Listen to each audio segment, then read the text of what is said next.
ہم سب اس سے استدلال یہ کیا جاتا ہے کہ اگر اسحاق صلی اللہ علیہ وسلم نے دین کے حوالے سے ان کو محسوس ہوتا تھا کہ کوئی شخص ظالم ہے، اس کے بارے میں بدعا کی ہے، تو ہم لوگ اپنی تقریروں میں ان مولویوں کے بارے میں، ان علماء کے بارے میں، ان مسالک کے رہبروں کے بارے میں کیوں نہیں کہہ سکتے جو ہماری نظر میں گمراہ ہیں، خدا کے دین کو مسخ کر رہے ہیں؟ لہٰذا ہم تو پیغمبر کے اسوے کے مطابق ان کے بارے میں بددعائیں کرتے ہیں اور اللہ تعالیٰ سے درخواست کرتے ہیں کہ ان کو زمین کیا استدلال ہے؟ نہیں، بات کوئی ہے، اس سے ایک دوسری چیز کی تمثیل پیدا کر دی، گمراہ ہیں، گمراہوں کے خلاف رسالت میں آپ صلی اللہ علیہ وسلم نے کون سی قنوت نازلہ پڑھی ہے؟ بھئی ایک گروہ ہے جس نے ظلم کا ارتکاب کیا ہے، جس نے انسانوں کی جان لے لی ہے، جس نے دھوکے سے لوگوں کو قتل کر دیا ہے۔ ان دونوں باتوں کا کیا تعلق ہے آپس میں؟ اگر کوئی مظلوم آدمی اپنے ظلم پر فریاد کر رہا ہے اور ایک مولوی صاحب تقریر کرتے ہوئے اپنے مخالفین کو گالی دے رہے ہیں، آپ یہ کہیں یہ ایک ہی کام ہے، اس لیے ان دونوں باتوں کا کوئی تعلق نہیں ہے۔ آخری سوال ہم سب اس موضوع سے متعلق کہا جاتا ہے کہ جو عام آدمی ہے وہ یہ استدلال کی باریکیاں اور یہ جس کو آپ کہتے ہیں پیچ و تاب، اور آپ اس کو بتائیں جی اس میں اصل ماخذ میں یہ چیزیں ہیں، ان کو نہیں سمجھتا۔ اس کو تو آپ نے کسی گمراہی پر متنبع کرنا ہے تو ایک طرح سے ہتھوڑا مارنا پڑے گا تب وہ سمجھے گا۔ تو یہ تو پڑھے لکھے لوگ جو ہیں، علماء ہیں، وہ چلیں آپس میں استدلال کرتے ہیں، لیکن جب آپ عوام سے مخاطب ہو رہے ہیں تو آپ نے تو ان کو صرف 2 اور 2 4 کی طرف بلیک اینڈ وائٹ میں بتانا ہے، اور اگر کوئی بڑی بدعت، بڑی گمراہی، بڑی غلطی ہے تو اس پہ تو ہتھوڑا مار کے بتانا ہے، ورنہ تو وہ جاگیں گے نہیں۔ ہتھوڑا آدمی کے سر پر نہیں مارنا چاہیے نا، اس بدعت کے سر پہ مارنا چاہیے۔ تو آپ اس نظریے پہ تنقید کریں جو بھی کرنی ہے آپ کو، اور جس لفظ لہجے میں بھی کرنی ہے، اس میں دشنام ممکن نہیں ہوتا نا، اس کے لیے تو کوئی آدمی چاہیے ہوتا ہے۔ تو آپ بتائیں کہ بدعت اتنی بڑی گمراہی ہے، بدعت کو اللہ کے پیغمبر نے گمراہی قرار دیا ہے، بدعت کے بارے میں یہ کہا ہے کہ یہ اختیار کرو گے تو یہ سیدھی جہنم میں لے جائے گی، شرک کے بارے میں یہ فرمایا ہے، اسی طرح کفر کے بارے میں یہ فرمایا ہے، ضرور بیان کریں، اس سے کون روکتا ہے، لیکن بات پر بات کریں نا، افراد کا اس سے کیا تعلق ہے؟ یہاں سے استدلال سے جب بات کی جاتی ہے اتنا مزہ نہیں آتا جتنا یہ اگریسو ڈیبیٹ ہو تھوڑا مار کے۔ دونوں میں سے ایک کام کر لیں، یا اللہ کے حضور میں جواب دہی کے لیے کھڑے ہو جائیں یا لطف لے لیں، دونوں میں سے ایک کا انتخاب کر لینا چاہیے۔ کہنا یہ مراد ہے کہ کوئی ایسی ڈیروگیٹری ٹرم ہمیں یوز نہیں کرنی چاہیے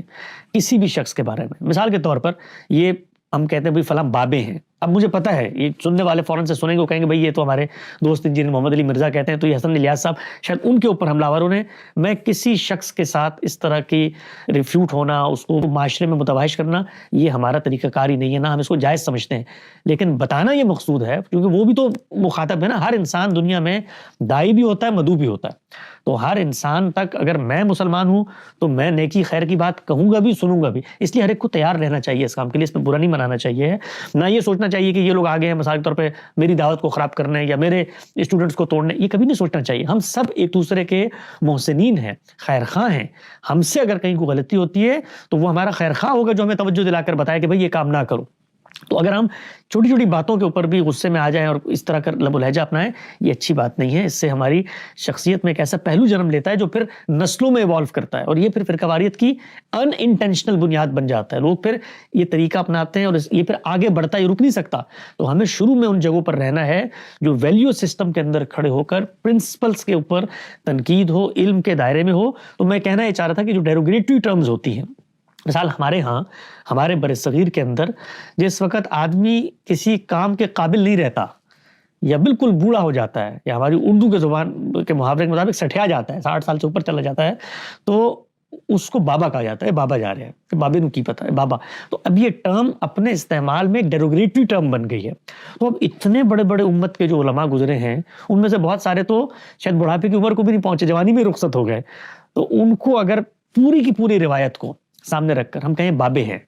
تو یہ ایک ڈیروگیٹری ٹرم ہے۔ مثلا ابو حنیفہ سراج الائمہ ہمارے امام اعظم، ان کے بارے میں کوئی شخص اس طریقے سے مخاطب، تو یہ تخاطب جو ہے، میں بھی فکر پہ نہیں جا رہا،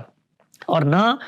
یہ بات کرنے کا مقصد یہ ہے کہ ان کے جو افکار ہیں ان کو آپ کلین چٹ دے دیں یا ان کے بارے میں آپ کہیں کہ بھئی یہ تو قیامت تک ریلیونٹ ہو گئے۔ بالکل دوسری بات کر رہا ہوں، اور مجھے امید ہے کہ میرے سننے والے بھی اس کو وہیں سے پرسیو کریں گے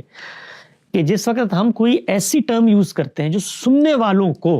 ڈیروگیٹری لگتی ہے، اور یہ بات یاد رکھیں کہ اس کا فیصلہ میں نے نہیں کرنا کہ میری ٹرم ڈیروگیٹری ہے یا نہیں، سننے والوں نے کرنا ہے، معاشرے نے کرنا ہے، عرف نے کرنا ہے۔ تو اس لحاظ سے اگر کوئی ٹرم ہم یوز کرتے ہیں تو ہم اس پہ نظر ثانی کریں، ان کو دیکھیں۔ ہم اگر یہ کہنا چاہتے ہیں، ہم کہیں کہ صوفیاء کے یہ بزرگ اکابرین گزرے ہیں، ان کے یہ نظریات ہیں، ان کے غامدی صاحب نے ایک مضمون لکھا ہے، وہ مضمون ان کی کتاب برہان میں موجود ہے، اس میں انہوں نے کہا ہے کہ ان کے ہاں تصور توحید، تصور نبوت، تصور شریعت، تصور آخرت، وہ سب کا سب دین کے مقابلے میں ایک متوازی نظام فکر بن کے کھڑا ہوا۔ اس میں بھی ایک جملہ تھا ان کا، جو جملہ یہ تھا کہ تصوف ایک عالمگیر ضلالت ہے۔ اب ان سے جب بات پوچھی جاتی ہے تو کہتے ہیں یہ ضلالت جو ہے یہاں پر یہ عربی والا ہے جو قرآن مجید میں بھی آیا ہے کہ گمراہی ہے، تو فکر پر گمراہی کا اطلاق کرنے کا تو مجھے حق ہے نا، تو اس پر بھی ہم جیسے طالب علم ان کو یہ کہتے ہیں کہ ٹھیک ہے جی آپ کی یہ مراد ہوگی، لیکن سننے والوں کو جب وہ سنتے ہیں تو ان کو تو نہیں پتا یہ عربی والا ہے، کیونکہ سننے میں تو لکھا ہوا نہیں آتا سامنے۔ تو یہ ضلالت کون سی ہے؟ یہ وہ ضلالت ہے جو میں اردو میں کہہ رہا ہوتا ہوں، یا باپ کبھی غصے میں آ کے کہتا ہے کیا ضلالت تم نے مچائی ہوئی ہے، یا یہ وہ ضلالت ہے جو قرآن مجید میں ضالین کے پس منظر میں گمراہی میں آتی ہے؟ تو یہ زال والی ہے کہ زواد والی ہے تو پتہ نہیں چلتا نا۔ تو اس لیے ان چیزوں سے اجتناب کرنا چاہیے۔ تو یہ بات 10 دفعہ میں نے گاندھی صاحب کے سامنے بھی رکھی ہے۔ ایک لائیو پروگرام میں کسی شخص نے کہا کہ ان کو اس طریقے سے بات نہیں کرنی چاہیے تھی، تو میں نے کہا بھائی ہم جو ہیں وہ مثال کے طور پہ گاندھی صاحب کے اسلوب بیان کے اوپر کوئی ایمان تھوڑی لائے ہوئے ہیں کہ جو لفظ ان کے ہاں سے صادر ہوگا وہ اسی طریقے سے ہونا چاہیے تھا۔ خود انہوں نے جوانی میں بہت ساری تحریریں لکھی ہیں، بڑی کاٹدار ہیں، بڑی نوکدار ہیں، ان کے اندر بڑا ایک شدت نظر آتی ہے، کہیں اپنے استاد کی اہمیت کا جذبہ نظر آتا ہے۔ تو کبھی بھی اگر آپ اس چیز کو اپنا لیں کہ جی آپ ہر چیز کا دفاع کریں گے، نہیں، وہ گاندھی صاحب کی جوانی کی دور کی تحریریں تھیں، اس دور میں وہ اسلوب ان کو بہتر لگا۔ ہم آج کے دور میں کھڑے ہو کے یہ کبھی اس چیز کو پروان نہیں چڑھائیں گے کہ ہمارے استاد نے جوانی میں جو اس طریقے سے بات کی تھی وہی بات ٹھیک ہے، اسی سے جو ہے نا ہتھوڑا مارنے سے معاملہ ٹھیک ہوتے نہیں، بہتری کا عمل ہوتا، آپ آگے بڑھتے ہیں، ارتقا ہوتا ہے۔ جب آپ آگے بڑھیں گے تو چیزیں نکھرنا شروع ہو جائیں گی، سنورنا شروع ہو جائیں گی۔ اور دیکھیے قرآن مجید یہ بتاتا ہے کہ وقت گزرنے کے ساتھ ساتھ آپ کے مخالفین کے دلوں میں بھی اگر آپ اچھے اخلاق کے ساتھ پیش آتے ہیں تو نرمی پیدا ہوگی۔ مقصود کیا ہے ہمارا؟ مقصود کوئی کبڈی کا میچ جیتنا ہے؟ مقصود ہے کہ اللہ کی صحیح ہدایت کا ابلاغ ہو۔ تو اگر ابلاغ میں ہی ہمارا لب و لہجہ رکاوٹ بن جاتا ہے تو آپ مجھے بتائیے ایسی دینی خدمت کا کیا فائدہ؟ ابلاغ میں ہی ان لوگوں تک پہنچانی تھی نا اصل بات، ان صوفیات تک۔ عام لوگ تو بیچارے نیوٹرل کھڑے ہوئے تھے، ان تک تو میں شائستگی سے پہنچاؤں یا غصے سے پہنچاؤں، انہوں نے تو بات کو قائل ہو ہی جانا ہے۔ ان لوگوں کو سمجھانا ہے جو مثال کے طور پہ شرک کے مظاہر کو اسلام میں داخل کیے ہوئے ہیں، جو مثال کے طور پہ اس طریقے کے قصے اور کہانیوں کو دین بنا رہے ہوتے ہیں، ان تک بات پہنچانی ہے۔ تو ان کی جگہ پر کھڑے ہوں، محبت کے ساتھ انہیں ہم مخاطب کریں، اور ان کے جو بزرگ ہستیاں ہیں ان کے بارے میں کوئی استخفاف کا جملہ، کوئی تنقیص کا جملہ، کوئی ایسا جملہ کہ جو ان کے سننے والوں کو برا لگے، کبھی استعمال نہیں کرنا چاہیے۔ تو میں تو یہ تجویز دوں گا کہ یہ جو ٹرمینالوجی ہے یہ بابو والی، یہ اب ہمیں ترک کر دینی چاہیے، اور ہمیں ان لوگوں کے ساتھ ان کے عزت، وقار، احترام کی رعایت سے بات چیت کرنی چاہیے۔ دیکھیں جس وقت آپ یہ بات کر رہے ہوتے ہیں نا، ممکن ہے آپ کے پیش نظر یہ نہ ہو، ممکن آپ یہ کہیں جی میں تو مثال کے طور پہ حافظ اللہ بھی کہتا ہوں اور میں تو ان کی تحسین بھی کرتا ہوں، ان کی دینی خدمت، لیکن جو ایک پورا کا پورا ڈکشن بن جاتا ہے پریزنٹیشن کا، وہ اصل میں تخفیف کا باعث بن رہا ہوتا ہے، وہ لوگوں کی دل آزاری کا باعث بن رہا ہوتا ہے۔ تو ہماری امت کے جو علماء ہیں، چاہے وہ صوفیہ میں سے ہوں، چاہے وہ معتزلہ میں سے ہوں، چاہے وہ قدریہ میں سے ہوں، چاہے وہ جہمیہ میں سے ہوں، چاہے وہ فقہی روایت کے اندر ہو، چاہے وہ صوفی روایت کے اندر ہو، سلفی روایت کے اندر ہو، ان سب نے نالج آف ورلڈ میں کنٹریبیوٹ کیا ہے۔ آج میں اگر کھڑے ہو کر بات کرتا ہوں، چاہے وہ محدثین ہوں، وہ لوگ نہ ہوتے تو میں ان ٹولز ہی کو دریافت نہیں کر سکتا تھا، میں تو ان کے کندھے پہ کھڑا ہوتا ہوں، میرے پیچھے علم کی یہ روایت ہوتی ہے۔ علم کی روایت سے کٹ کے اگر آپ کوئی بات کرتے ہیں تو وہ دنیا میں انجینئرنگ کے میدان میں بھی قابل قبول نہیں ہے، اس لیے کہ علم کی روایت یہ انسانیت کا مشترکہ حافظہ ہوتی ہے، اور اس کو اگر آپ اگنور کر دیتے ہیں تو آپ اصل میں کٹی ہوئی پتنگ کی طرح بن جاتے ہیں، اور اس پر کٹی ہوئی پتنگ کو لوگ کوئی بھی پکڑنے کو تیار نہیں ہوتا۔ تو ان چیزوں پر کوئی غور و فکر ہونا چاہیے۔ کچھ میں نے آج چونکہ ایک سوال ہوا تو کچھ درد دل سے جو کچھ باتیں تھیں، اور بڑی میں سننے والوں کو بھی یہ کہوں گا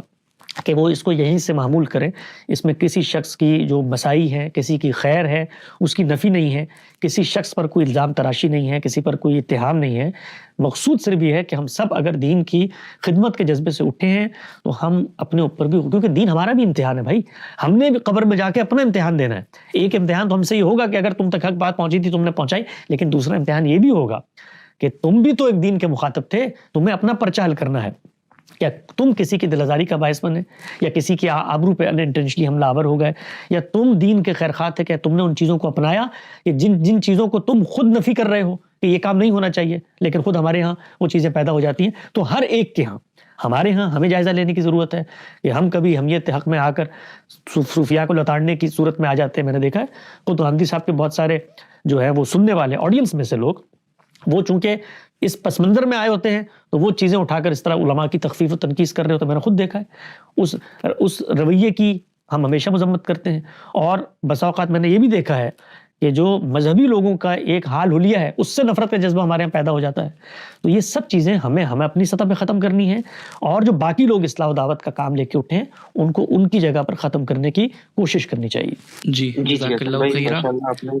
آپ نے بہت اچھا اور بہت ہی جامع جواب دیا. شکریہ, اللہ تعالیٰ آپ کو جزائے خیر دے. شکریہ ابرار بھائی آپ کا بھی ٹائم دینے کا. جی بہت شکریہ, جزاک اللہ خیرہ. بہت شکریہ حسن بھائی. میرے خیال سے یہ بہت ضروری گفتگو تھی جو آپ نے یہ فرمائی, اور میرے خیال سے اس طرح کے برے القابات کا استعمال کرنے سے ہمیں احتیاط کرنی چاہیے. اور بعض اوقات اس طرح کے القابات ہماری اپنی ہی دعوت کے لیے مہلک ہو جاتے ہیں.